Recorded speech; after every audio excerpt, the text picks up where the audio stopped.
Genèse chapitre 15. Après ces événements, la parole de l'Éternel fut adressée à Abraham dans une vision. Et il dit, « Abraham, ne crains point, je suis ton bouclier et ta récompense sera très grande. » Abraham répondit, « Seigneur Éternel, que me donneras-tu ? Je m'en vais sans enfant, et l'héritier de ma maison, c'est Eliezer de Damas. » Et Abraham dit, « Voici, tu ne m'as pas donné de postérité, et celui qui est né dans ma maison sera mon héritier. »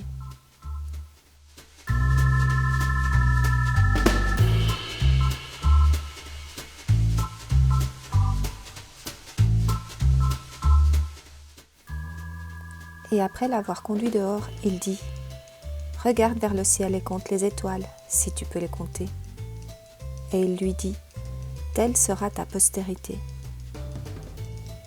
Abraham eut confiance en l'Éternel, qui le lui imputa à justice.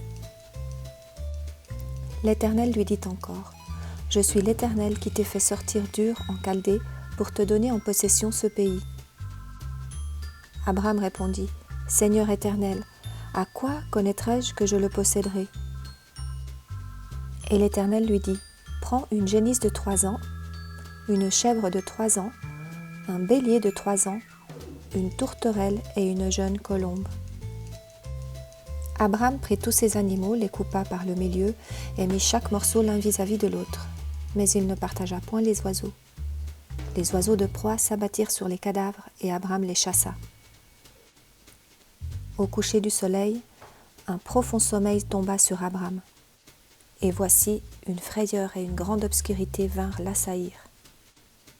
Et l'Éternel dit à Abraham, « Sache que tes descendants seront étrangers dans un pays qui ne sera point à eux.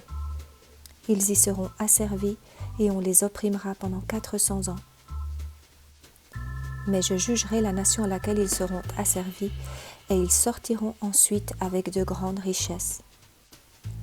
Toi, tu iras en paix vers tes pères, tu seras enterré après une heureuse vieillesse. À la 4e génération, ils reviendront ici, car l'iniquité des Amoréens n'est pas encore à son comble. » Quand le soleil fut couché, il y eut une obscurité profonde.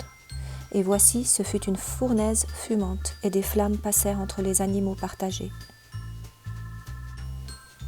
En ce jour-là, l'Éternel fit alliance avec Abraham et dit, « Je donne ce pays à ta postérité, depuis le fleuve d'Égypte jusqu'au grand fleuve, au fleuve d'Euphrate.